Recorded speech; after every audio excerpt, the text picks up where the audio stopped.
Please do like, share, comment and subscribe to make me happy। कौवे को पान खाना बहुत पसंद था और इस पसंद से जंगल के किसी भी पक्षी को कोई दिक्कत ना थी। परंतु अब कौवे ने जगह जगह पर पान खाकर थूकना शुरू कर दिया था, जिसकी वजह से पेड़ और रास्ते गंदे होने लगे थे। एक दिन चिड़िया रानी अपनी खिचड़ी बना रही थी। मेरी गर्मा गर्म स्वादिष्ट खिचड़ी अब तैयार होने ही वाली है। आज मैं अपने दोस्त कबूतर और तोते को भी बुलाऊंगी और उसके बाद हम सब मिलकर गरम गरम खिचड़ी खाएंगे। चिड़िया ऐसा सोच ही रही थी कि तभी ऊपर से कालू कौवा पान खाता हुआ गुजरता है और वह अपनी पान की थूक नीचे गिराता है और वह थूक सीधा चिड़िया की खिचड़ी वाली हांडी में जा गिरती है। कालू कौवे को तो पता ही नहीं चलता है और वह उधर से गुजर जाता है। अरे ये क्या, उस कौवे ने तो अपनी पान की थूक मेरी खिचड़ी की हांडी में गिरा दी। मेरी सारी खिचड़ी बर्बाद हो गई। मैंने ये खिचड़ी कितनी मेहनत से बनाई थी। चिड़िया तो रोने लग जाती है और फिर चिड़िया कबूतर और तोते के पास जाती है। तोते भैया, अब तो हमें उस कौवे को पान खाकर जगह जगह थूकने से रोकना होगा। अब क्या कर दिया उस कौवे ने? मैंने बहुत मेहनत से खिचड़ी बनाई थी और वह कौवा जाते जाते मेरी खिचड़ी की हांडिया में पान थूकता हुआ गया है। चलो हम सब जाकर ना उसे समझाते हैं। अगर वह हमसे नहीं रुका ना तो पूरे जंगल को वह गंदा कर देगा। और फिर चिड़िया कबूतर और तोते को अपने साथ लेकर कौवे के घर पर जाती है। कौवे, अगर फिर हमने तुम्हें पान खाकर जगह जगह थूक करते हुए देखा तो हम सब मिलकर तुम्हें इस जंगल से बाहर निकाल देंगे। मेरे पान खाने से तुम सबका क्या जाता है? तुम सब थोड़ी मुझे पान लेके देते हो, मैं अपनी जेब से पान खाता हूँ। जंगल के सभी पेड़ों पर तुम्हारे पान के थूक के दाग हैं। अरे पौधों पर और फूलों पर भी थूक के दाग है और तो और तुम अपने शरीर पर भी थूक के निशान देख सकते हो। आज तुम मेरी खिचड़ी वाली हांडिया में भी थूक कर आए हो। हम तुम्हें ऐसा रोज रोज नहीं करने देंगे। तुम लोगों को जो करना है कर लो, मैं तो ऐसा ही करूँगा। ऐसा बोलते हुए कौवा पान वाला थूक करता है जो सीधा कबूतर पर जा गिरता है। दुष्ट कौवे, तुमने मेरे ऊपर थूक कर दिया, मैं अब छोड़ूंगा नहीं तुम्हें। ऐसा कहते हुए कबूतर कौवे से लड़ाई करने के लिए आगे बढ़ता है, मगर चिड़िया और तोता उसे ऐसा करने से रोक देते हैं। नहीं नहीं कबूतर भैया, ऐसा बिल्कुल ना करना। हम इस कौवे से लड़ाई करने यहाँ नहीं आए हैं, बल्कि इसे समझाने आए हैं। कौवे, तुम अभी सुधर जाओ। ऐसे पक्षियों को परेशान करने से भला तुम्हें क्या मिलता है? ये जंगल मेरा, जहाँ मेरा जी करेगा मैं वहीं थूकूंगा। अगर मुझे कोई रोक सकता है तो रोक ले। वे पक्षी कौवे से कमजोर थे, इसलिए वे लड़ना नहीं चाहते थे और वे सभी वहाँ से अपने घर चले जाते हैं। अब तो कालू कौवे का व्यवहार और भी बिगड़ता गया। अब तो वह हर जगह बस अपनी पान का थूक थूकते रहता था। वह कभी पेड़ पौधों पर थूकता तो कभी नदी के पानी में थूकता, फूलों पर थूकता तो कभी उड़ता हुआ जाते हुए पक्षियों के घरों पर भी थूका करता था। एक दिन कालू कौवा पान खाते खाते बुलबुल की दुकान पर फूलों का रस लेने जाता है। तभी उसके पीछे से वहाँ चीलती भी आ जाती है। कौवा चील के आगे बैठा हुआ था और चीलती अपनी बारी का इंतजार कर रही थी। कौवा बुलबुल से कहता है, बुलबुल, बुलबुल, ये लो 5 रुपए और मुझे मीठे फूलों का रस दे दो।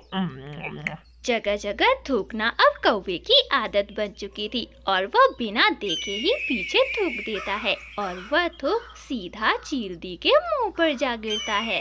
दुष्ट कौवे, तुम्हारी इतनी हिम्मत कि तुम मेरे मुंह पर थूको? अरे रुको, मैं अभी तुम्हें सबक सिखाती हूँ।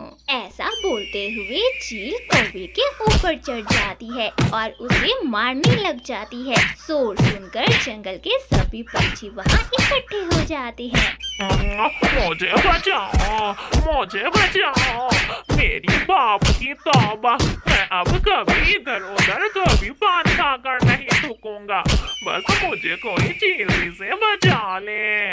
चिड़िया चील की विनती करती है और उसे कौवे को मारने से रोकती है।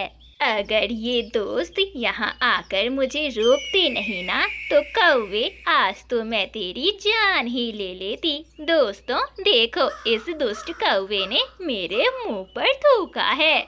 चील दे, मुझे माफ कर दे, मेरे पंखों में बहुत दर्द है, अब और मुझे ना मारे।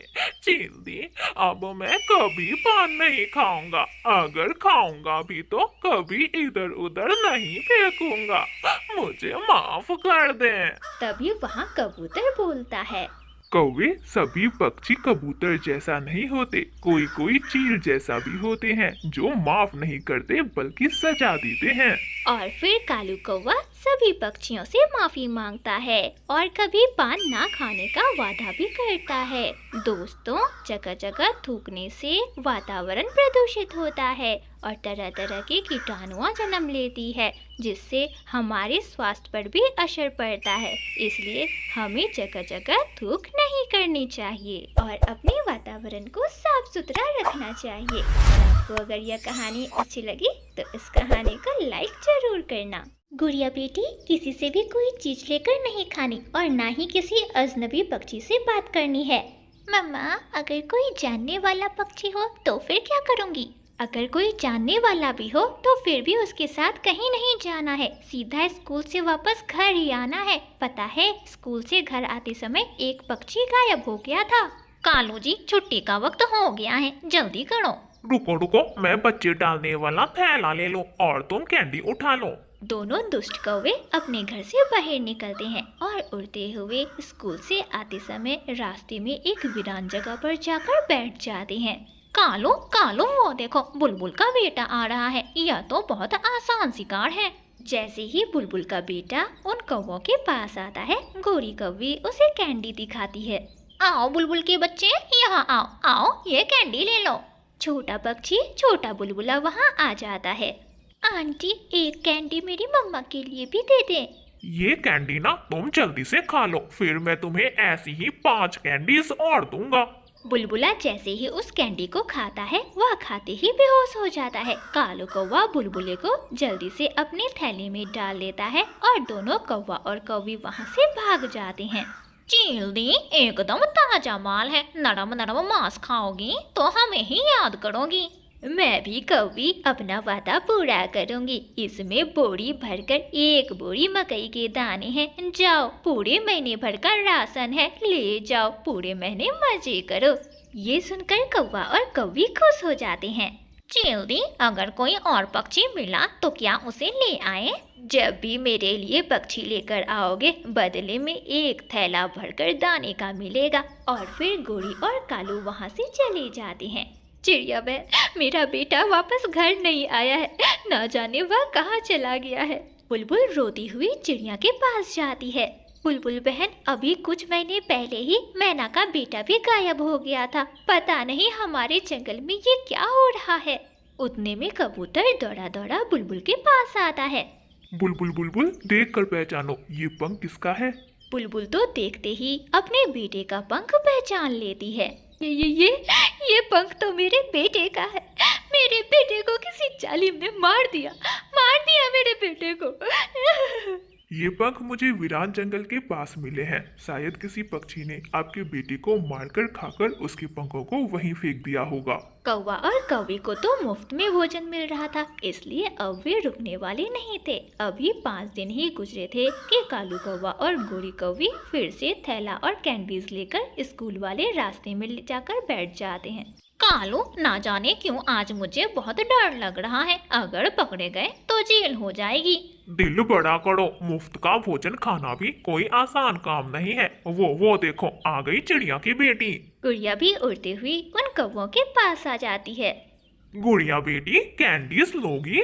गुड़िया बेटी, अगर कोई पक्षी आपको कुछ भी खाने को दे तो उससे कुछ भी लेकर मत खाना। गुड़िया को अपनी मम्मा की बातें याद आ जाती है। हाँ हाँ, मैं जरूर खाऊंगी, लाइए मुझे दीजिए।